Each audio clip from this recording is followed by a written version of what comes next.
My coming out story. I never thought in a million years I would be doing this, but if this helps just one person, then I'm happy to do it. I had my first crush when I was 5 on a girl in my class named Alex, and she was blonde and she had blonde bangs. It took me a while to figure out my identity when I was younger. I thought maybe I was bisexual. I didn't know, so I turned to the first place that I thought I could turn to, which was a talk show. It was a radio talk show called Loveline. So I remember sneaking downstairs and calling into this show and pretending to be somebody else. I get on the phone with Adam Carolla and Dr. Drew, and I said, "Am I too young to know if I'm bisexual?" And I remember Adam making some jokes and Dr. Drew saying, "Yes, you are too young."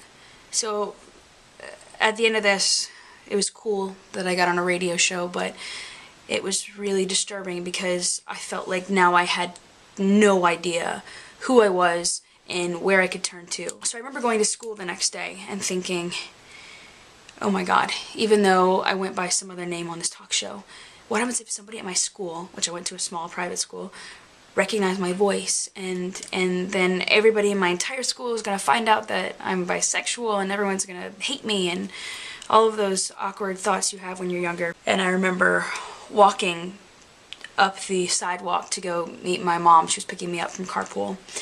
And this girl, who was a year older than me, she's standing by one of her cars, and she comes over to me and she says, "Hey, Bria, I have a really weird question for you." She was standing right next to one of her friends.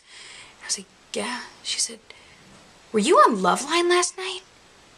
And I remember like the feeling in my stomach and my throat, like just like the sweat on my palms. I was like, oh my God, how is this possible?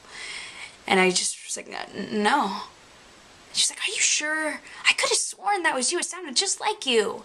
I was like, no, huh? And I remember her friend start laughing because it was so obvious.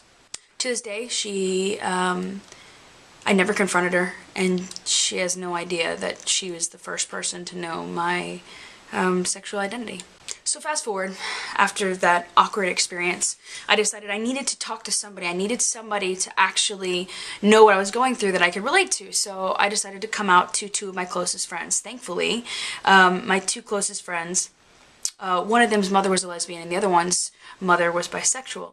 I told them, and they were surprisingly supportive and loving and told me that they didn't care, and it was amazing to have finally have a support system that I could go to. And I still didn't know who I was. I still was confused. I was scared. Of course, I wasn't ready to talk to my parents. So a few years later, I finally came out to one of my really close friends, and I remember we were sitting at Borders. We were on the 2nd floor, and I'm sitting right across from her, and I said, "You know, you're one of my really good friends, and I really want to tell you something." And she's like, "Well, you're making me nervous." I was like, "No, it's okay.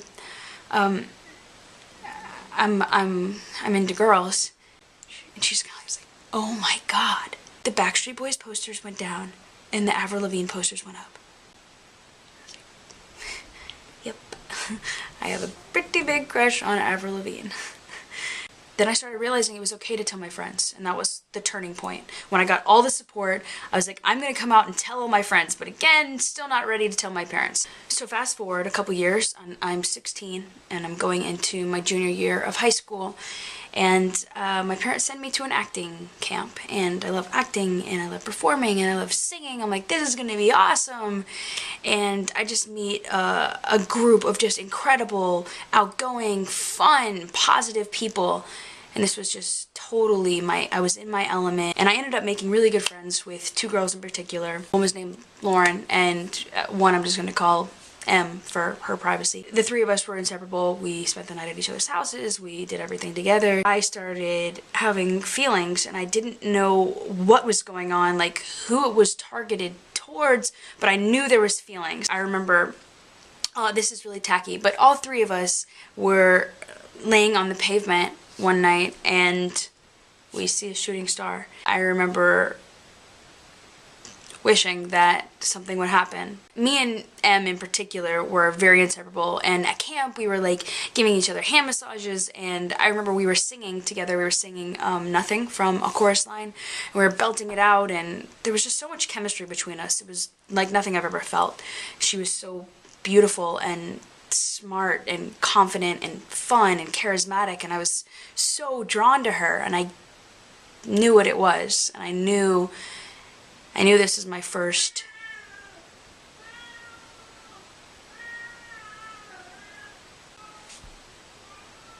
Liam. I knew this was my first serious crush. So me and Em started spending more and more time together at each other's houses. The sad thing about all this was that she was only here for the summer because she lived in Cleveland, Ohio with her mother. She was just in town for the summer to visit her father and her brothers. We're spending all of our time together, and I used to take a lot of my friends to the roof. There was this really cool roof that I used to go to, and we used to hang out there, and it was the cool hot spot. But I told her about it, and she was like, oh my gosh, you gotta take me to this place. I'm like, yeah, definitely. We decided this one night we're gonna go, and I'm thinking this is gonna be the night. Like, I'm gonna have my first kiss, and it's gonna be amazing, and all this, and it rains. But we ended up staying in and watching movies, and we watched Homeward Bound, and we're watching at the end of Homeward Bound, and I have my head in her lap. I look up at her, and she's looking at me, and she starts coming closer, and I swear it took 45 minutes, but it probably was like 30 seconds, maybe longer, and we kissed, and it was amazing. And because I'm super awkward, I jumped up and ran to the bathroom. I don't know why, I can't tell you what was going on in my head at the time, but that's what I did. I stayed in the bathroom probably for 10 minutes, just like thinking about what happened, like shocked that I finally kissed a girl. And I come out, and I sit next to her, and I was like, that was amazing, and oh my god, what just happened? And we talked it through, and we realized that we both really cared for each other, and that was my first girlfriend. So we're dating. She leaves for Cleveland, and that was really hard, but a month and a half later, I knew I was going to be going to visit her. So a month and a half later, I go to visit her. Everything's great. 2 months later, she comes to visit me.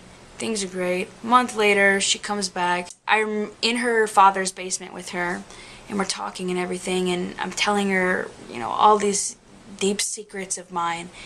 Come to realize that he had planted a baby monitor in the basement where we were sleeping because he had assumptions that we were seeing each other. And the next day, after I left, he is in the car with her, and he grabs her neck, and he goes like this. Are you dating Bria? Like, feeling her pulse. And she's in shock. She's like, no.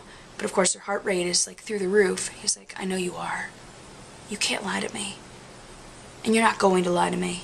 You're going to come out to your mother, and you're going to make Bria, if you ever want to see her again, come out to her family, because I'm not going to have a daughter that lives a lie. And so my coming out story begins. I decided that the first person I was going to tell would be my brother. I go to visit my brother on his college campus. He went to Emory, and he was a sophomore in college at the time. And I go to his dorm. It's this tiny dorm, and I'm sitting on his bed with him, and I'm staring him in the eye, and I said, I have something to tell you. And I started panicking, and I started getting teary-eyed, and I remember him taking my hand. He said, it's okay. I said, I am dating a girl. And he just stared at me, and he said, that's great. And I just remember breaking down and crying. And he said, Bria, you know what? I have something to show you. He pulls up his computer, and on his laptop, he had a Word document. He said, Bria, you know that I write for the Emory newspaper, right? He said, I'm working on an article for same-sex couples. I was like, are you serious? I said, yeah. So that's my brother. It's pretty awesome. So I said to him, I was like, Bradley, will you come and talk to Mom and Dad with me? He's like, absolutely. When do you want to do it? And I said, now. So we go home, and we go to my bedroom, and I said I wanted to talk to my mom first. So here we are, me and my brother and my mom, in my bedroom. And I can't even look at my mother. I said to my brother, I was like, I can't do it. Will you? And he said, of course. He said, Bria's in a relationship with a girl. And my mom said, "What kind of relationship?" And then I said, "Not a friendship." And she just stared at me forever and said, "Why? Why? Why? Why? Why? Boys are so great. Boys are so great." And I just remember staring back at her. She said, "You go tell your father." I'm not telling him. So my father's in the living room on the couch. So I go sit down under the couch. My brother's sitting in the chair next to me.